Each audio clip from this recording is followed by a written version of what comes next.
He walks fast. You're not kidding. And if you get too far behind you, cuts out.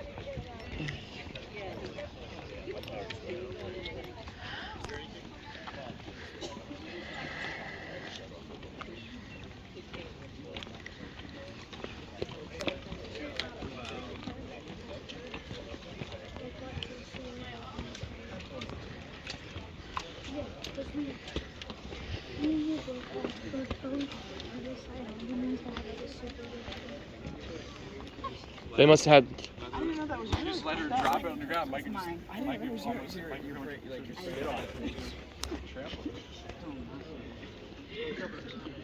Amy. Amy. Amy.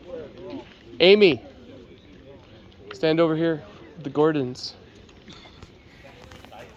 Stand with them? Yeah, might as well. Or if you want to, just wanted to get you guys in a picture. Not in it. So is that the old cage? Why don't you do them and then they could do ours? Okay, I got a good idea there. I'll send these to you guys. I'm not gonna photobomb yours. Okay. Oh, Brother Charlie's over You just have to hit that button. It's already recording. Doesn't need to be in the photo.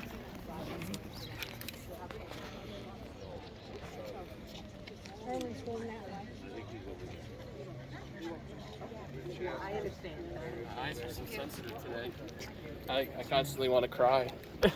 Well, you know, I noticed as soon as we started walking to the bus, my eyes started burning, and I think Yeah. there's some plant or the Maybe, or it could be. something that we aren't used to. Or it's just the emotion. Yeah, that too. That too. Okay. A lot of Thailand pastor. Do you want John to get a photo of you guys? I can take a You and photo. your wife?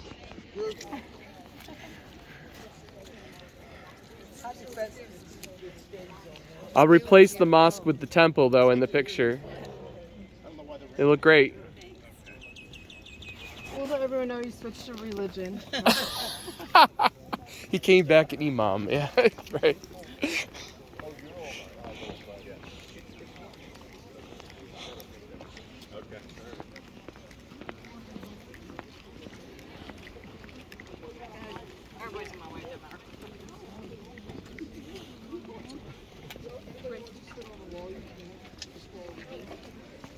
I have a little rock in my. It doesn't matter. You can go over there, and I'll go that direction. Over there. I'd like you to be able to hear me without. I'm going to go off for just a minute here, so come close enough. Y'all still hear me okay? I can. Everybody here, Wrong Rebecca, close. you hear me? No, I can't. No, not your earpiece. Without the earpiece. Without Without earpiece. the earpiece. We're going to talk like Jesus talked. No help. You might need to turn your earpiece off because we're getting from another guy. Yeah. Turn your just pull it out for a second. Just pull your earpiece out. It's okay. So, getting some sun. Thank the Lord for that. It's an amazing. So let me just try to help you. In that when we're here, you have to understand there's stuff here that goes back to the time of Christ. Some stuff will go back further, but then there's 2,000 years since Christ was here, and there's build up. Okay, so the different, and Joe explains some of it when it comes to the stones and what you're looking at. The biggest point about being up here on the Temple Mount is the fact that this is what he already mentioned biblically, Mount Moriah. So you have Abraham coming here to sacrifice Isaac. And obviously we know how that story ended, thank God, right? And God blessed Abraham. So Joe is very kind when he talks about Islam. Now he'll make his points, which is this mosque being here is not a substitute for the temple, right? So he won't go in because for the Jews, and you're going to see this, the idea of holiness So some of the Jews will come up here, very guarded by the police.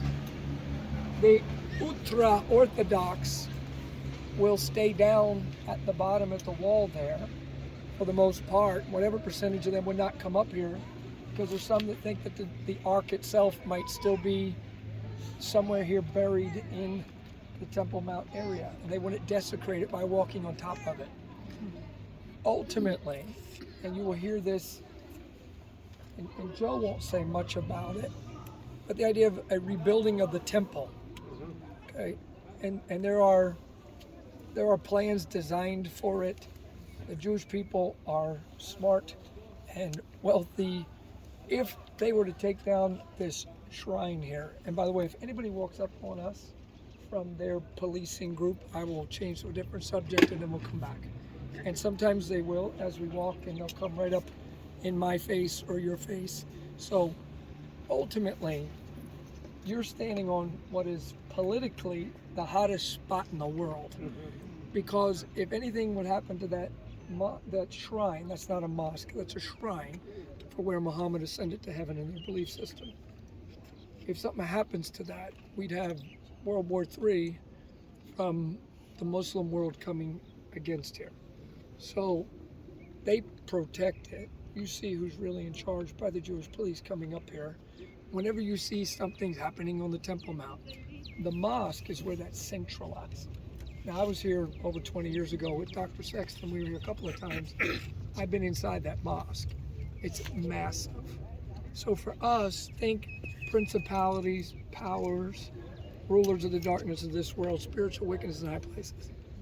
I have been inside that back when we were allowed to, okay?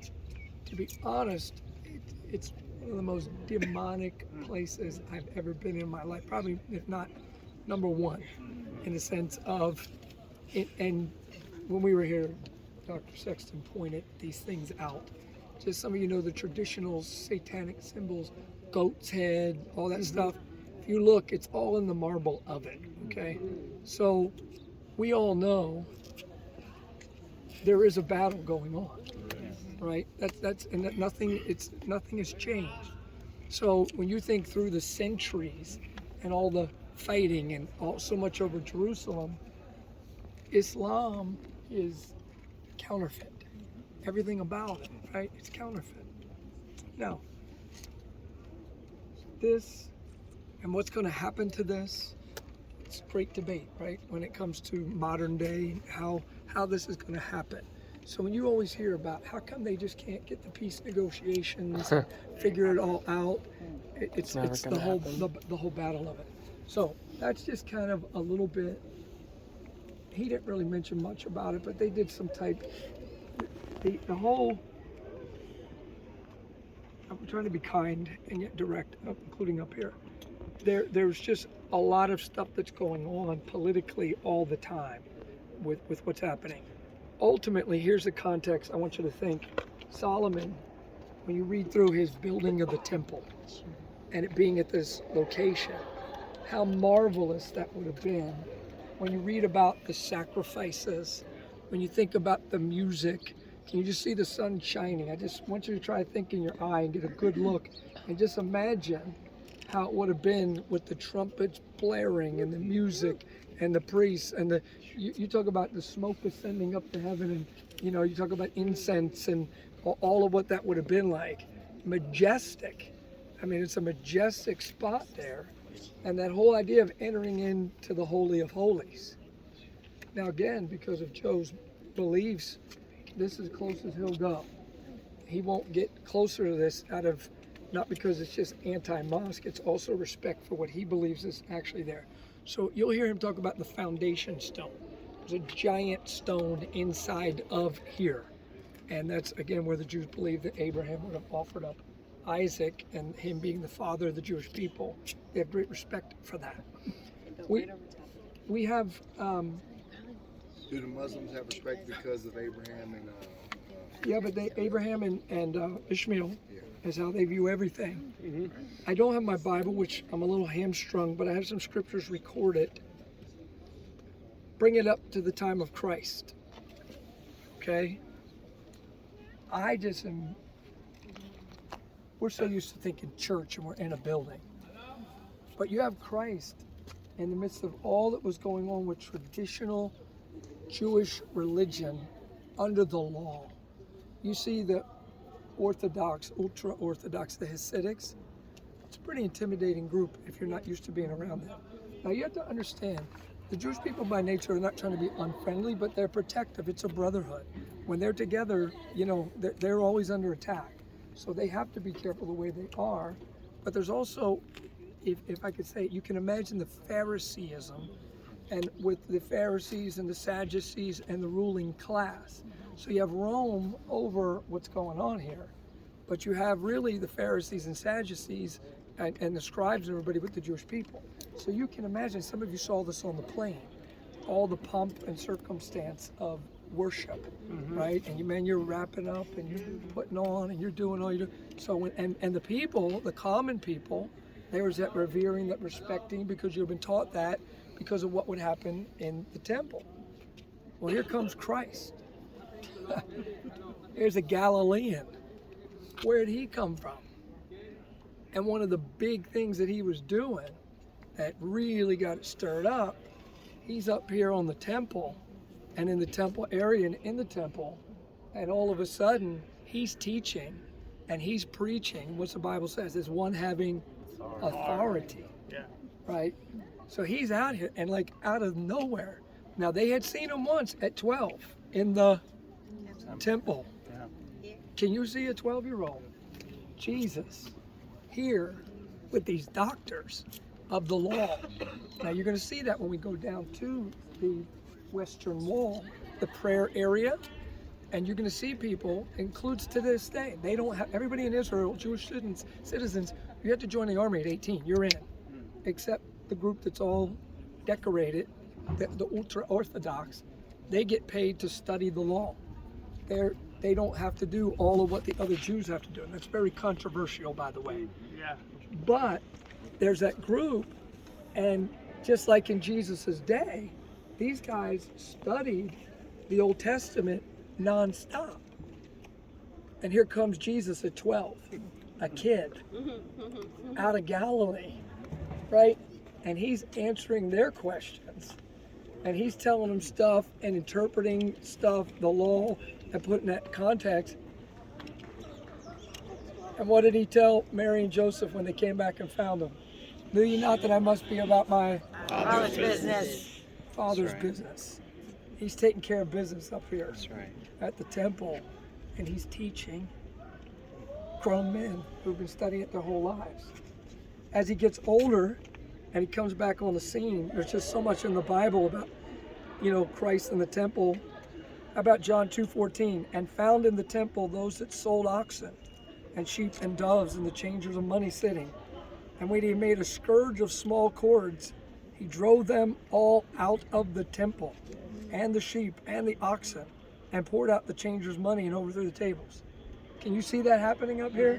Jesus is, I like certain stories in the Bible. I don't know, it's just my personality. He's flipping tables, he's making a scourge, and he's yeah, I got it.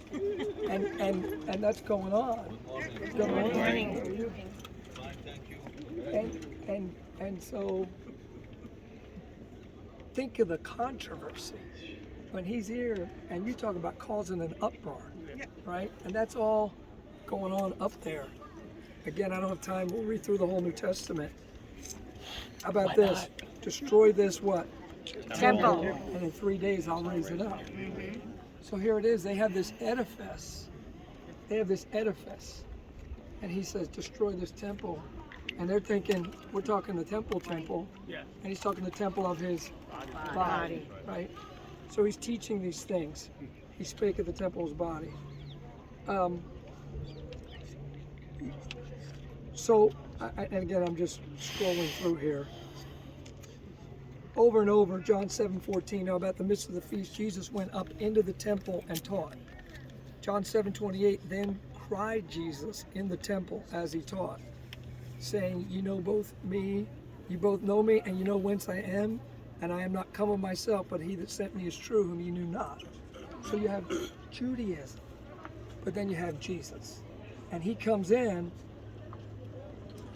These words spake Jesus in the treasury as he taught in the temple. And no man laid hands on him, for his hour was not yet come. So here's Christ coming here to the temple, and time for church, time for class. Now, if I told you Jesus was teaching up here, you'd find a way to get here, right? So he's here and teaching these crowds. John 8:59, then took they up stones to cast at him. But Jesus hid himself and went out of the temple, going through the midst of them, and so passed by. That's all miraculous stuff, obviously. John 18:20, Jesus answered him, I spake openly to the world. I ever taught in the synagogue and in the temple, whither the Jews always resort, and in secret I have said nothing. So Christ comes out here. He's not going quiet like I'm going quiet.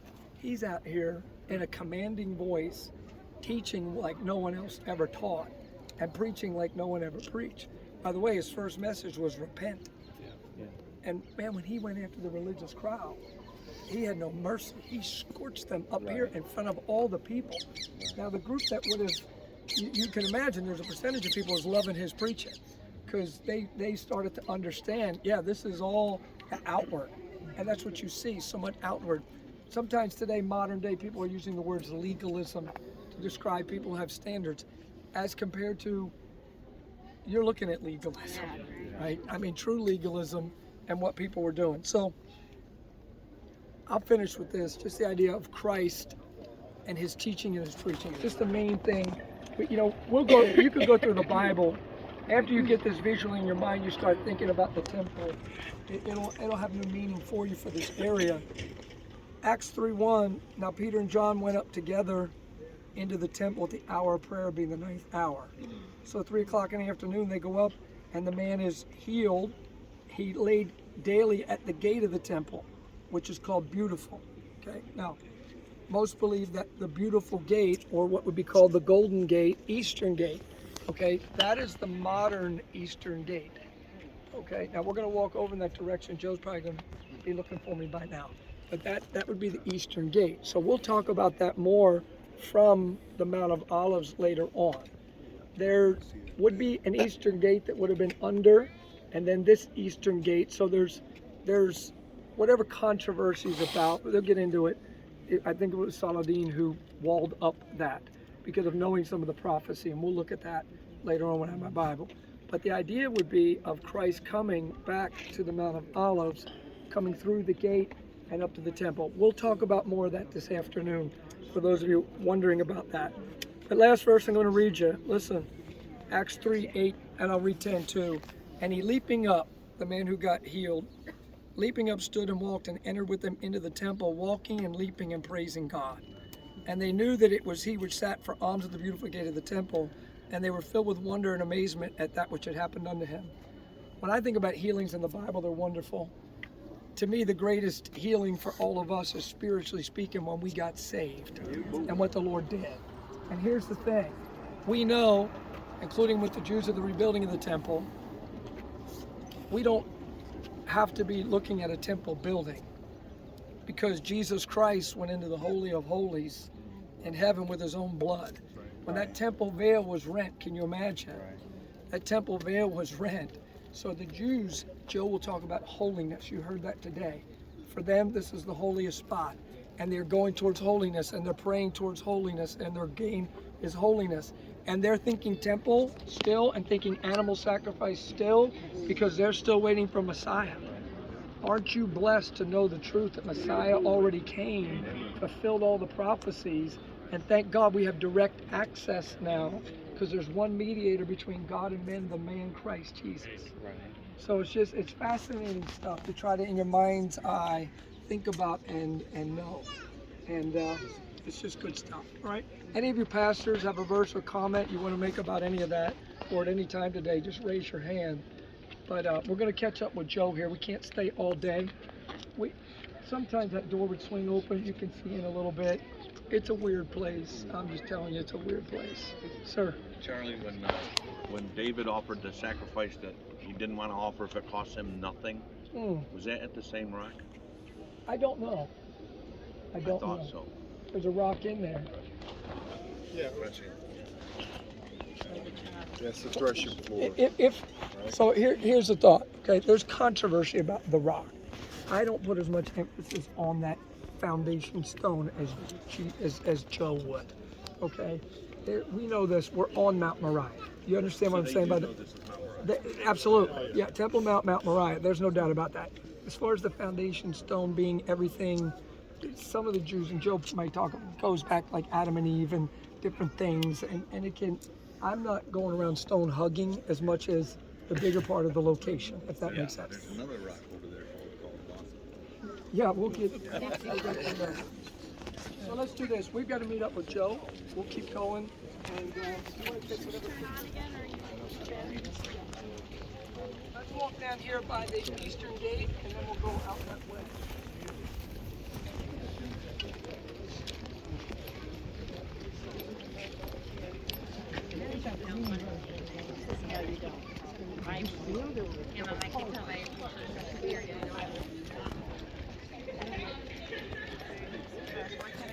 Going down that way. Yep.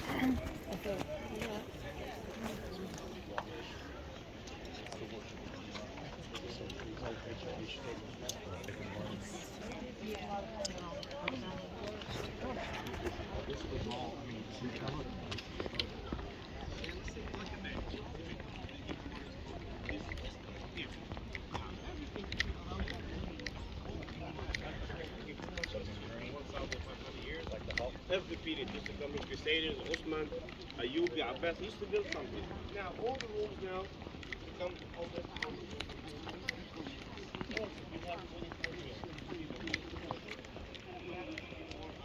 That guy looks like he's from, that guy right there who's doing the talk. Yeah. He looks like he's from that YouTube show that I watch No. that are Seventh-day Adventists. He looks just like him.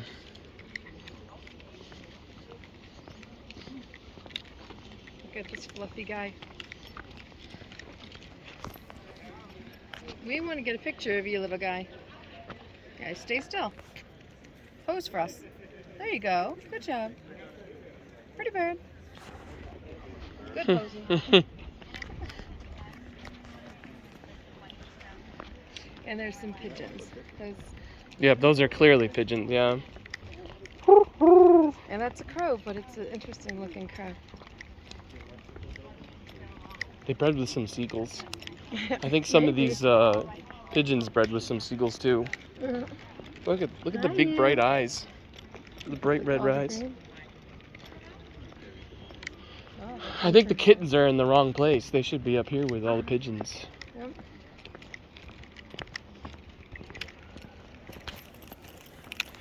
Alright.